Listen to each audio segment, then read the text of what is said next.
students. Today I will be doing paper 2, which is on women and literature, and module 24 based on American Indian women writers.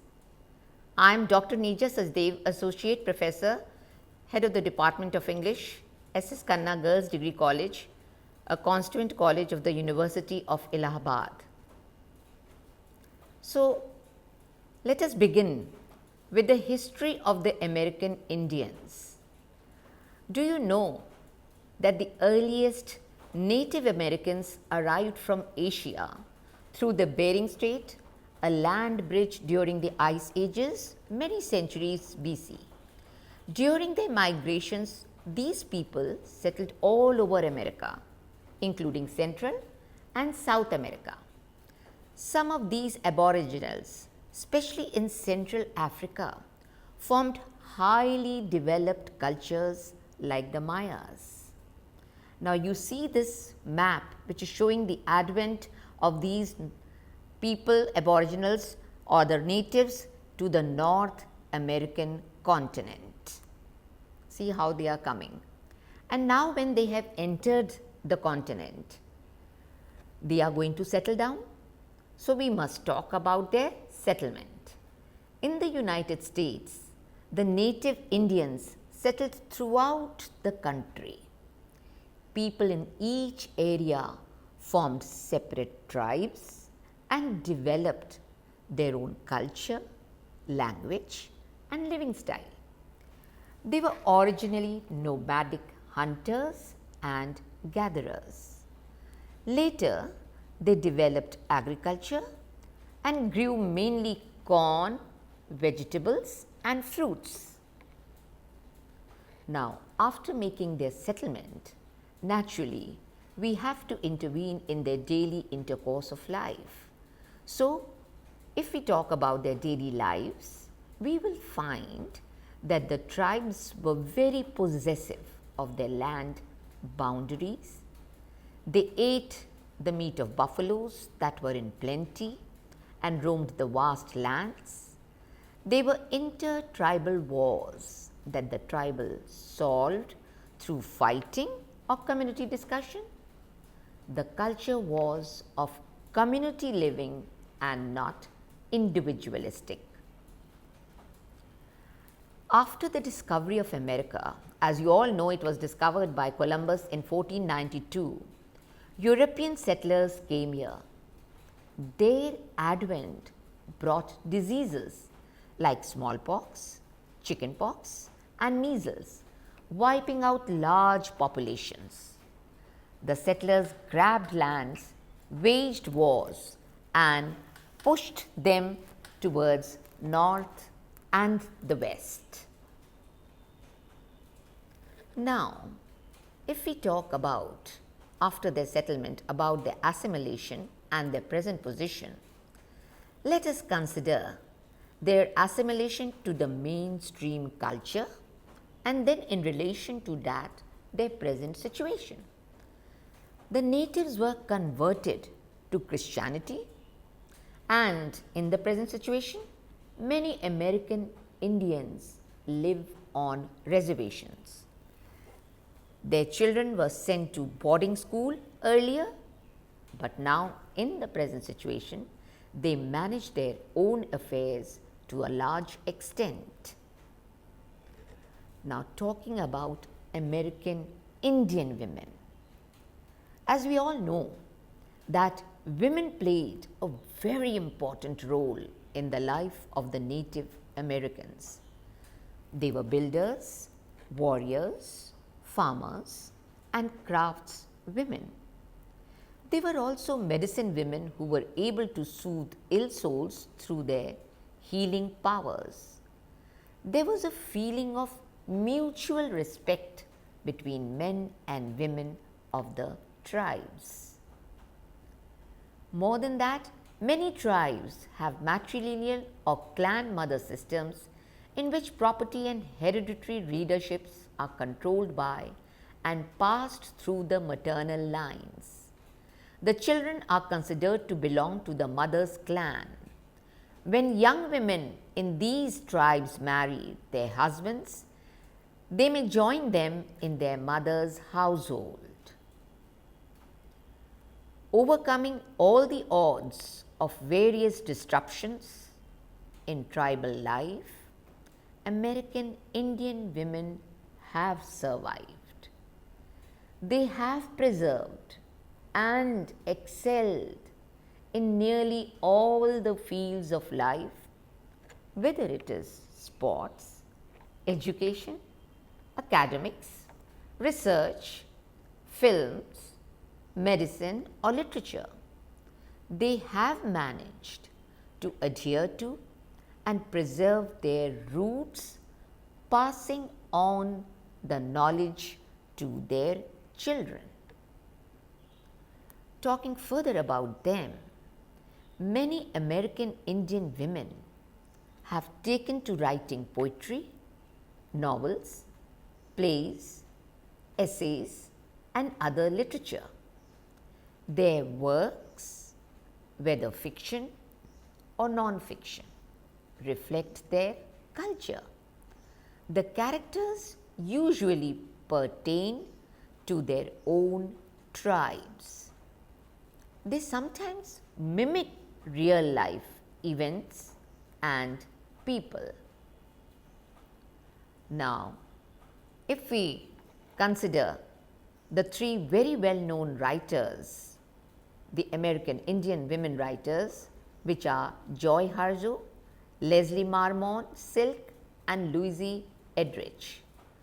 However, many other lesser known writers have also accomplished much and received accolades.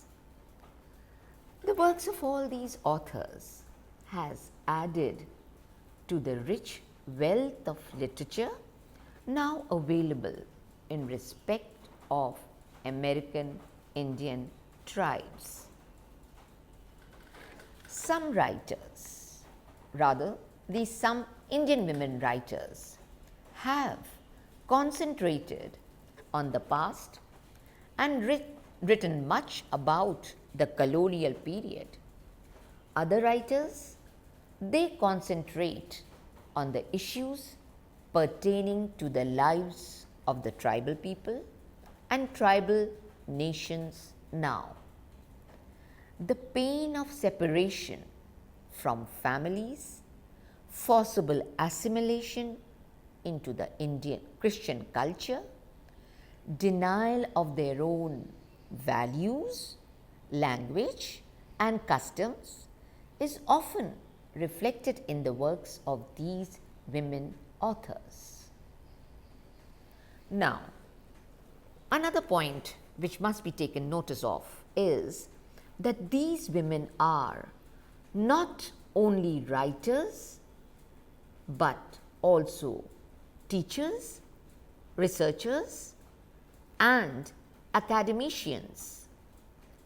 Many of them have taken up the cause of their people with the government and done much to bring improvement in the life, economy, and health of Native Americans.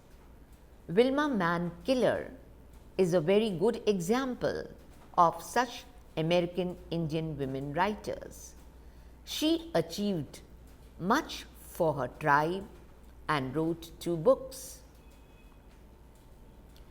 I want to quote from the story of Sarah Winnemucca, written by Deborah Kagan Ray.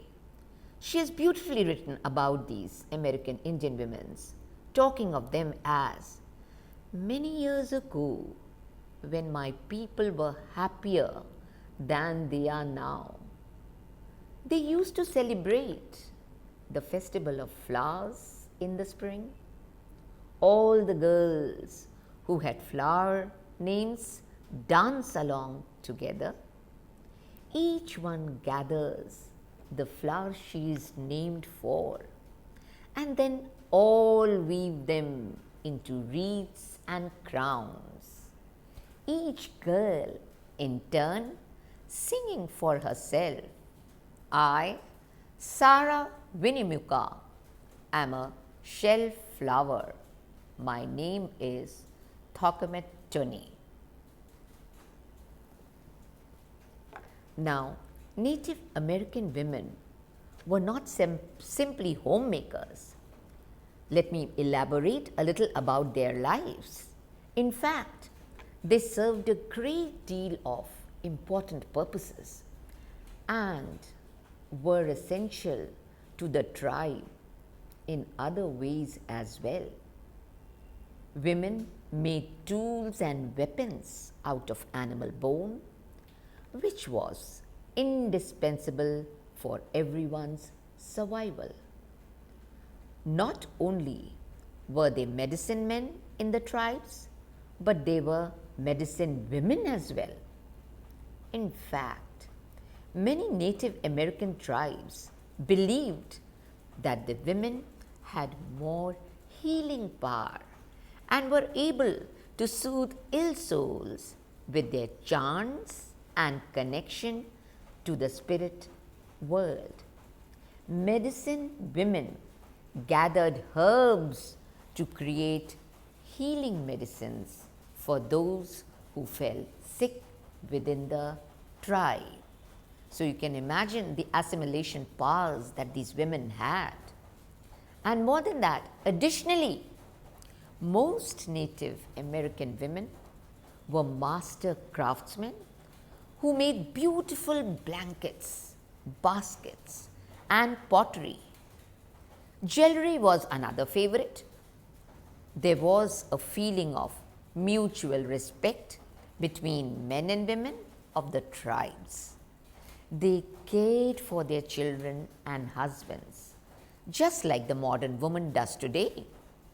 Without their help, it would have been very difficult for the Native Americans to survive. In connection with the life of these Native American women, we must not forget their gender roles. Gender roles are different in different Native American tribes. Irrespective of whether a particular tribe is predominantly matrilineal or patrilineal, usually both sexes have some degree of decision-making power within the tribe. Many nations have matrilineal or clan mother system in which property and hereditary leadership are controlled by and passed through the maternal lines, which was really a rarity. Overcoming the odds of uprooting the tribes, settlements in reservations, forced separation from families and culture, and forced assimilation and adoption of European lifestyles and languages, the American Indian women of native descent have survived and survived well. They have adopted the American culture and values, become assimilated with the mainstream. They have preserved and excelled in nearly all the fields of life, whether it is sports, education, academics, research, films, medicine, or literature, as I had already stated earlier. In fact, it is the American Indian women who have exceeded in all areas and left their menfolk far behind.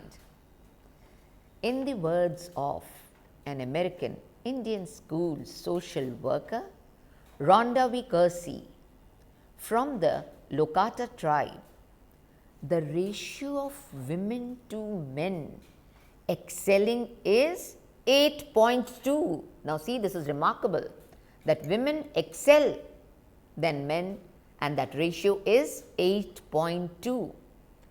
Along with this unique achievement, they have managed to adhere to and preserve their roots, passing on the knowledge to their children. The latter fact is evident in the works of American Indian women writers. The children are considered to belong to their mother's clan. In Cherokee culture, women own the family property, which is really a rarity, because in the modern times you will hardly find women owning the family property. When they marry, their husbands may join them in their mother's household, which does not happen here. Matrilineal structures enable young women to have assistance in childbirth and rearing, and protect them in case of conflicts between the couple. If a couple separates or the man dies, the woman has her family to assist her.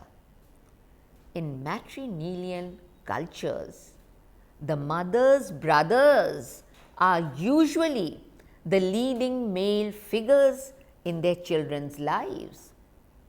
Fathers have no standing in their wife and children's clan, as they still belong to their own mother's clan. Now, this is one of the very special features of their lives. And after discussing the lifestyle of these American Indian women, I must throw some light upon the women writers and their work. The first female chief of the Cherokee Nation, which was Wilma P. Mankiller, she wrote 2 books. First, Mankiller, A Chief and Her People, which was an autobiography. And the second book which she wrote is Every Day is a Good Day, Reflections by Contemporary Indigenous Women. She was a co-author as well as an editor, and she achieved much for her tribe. One of the other important and famous writers are Joy Harjo. She is one of the most well-known and renowned writers. She is known for her poems. She writes on contemporary problems of alcoholism in her Cherokee people. Her books are themes based on survival, and one of the famous book is The Last Song. We must not fail to mention one of the very, very important women writers, which is Leslie Marmon Silko. She belongs to the Laguna Pueblo tribe. She draws on the storytelling tradition. She writes on the pain of separation, colonialism, and suffering. The 3 well-known works of Leslie Marmon Silko are: first, The Man to Send the Rain Clouds; second book, Ceremony; and third, Gardens in the Dunes. Another important writer is Louise Edridge. She is an Ojibwe writer of novels. She writes poetry and children's books. The themes of her books deal with the current problems on the life of reservations. Some of her very well known books are: first, The Plague of Doves; second, Tracks; and the third is The Bingo Palace.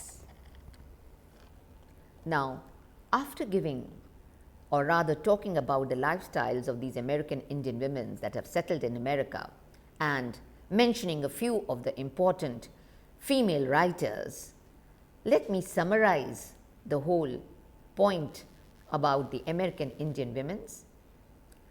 Firstly, American Indians came to the America several centuries before Christ through the Eurasia over a land bridge connecting the two continents. They settled throughout the continent and lived as separate tribes, developing their own cultures and languages.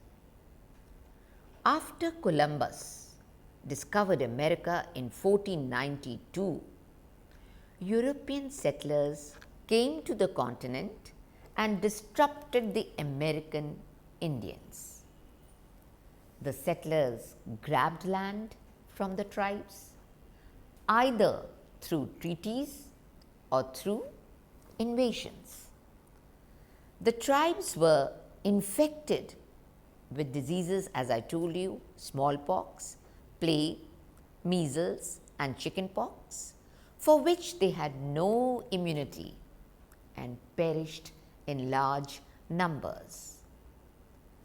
They were also forced to convert to Christianity, assimilate with the settlers and their lifestyles, and pushed into reservations situated in hostile and harsh lands.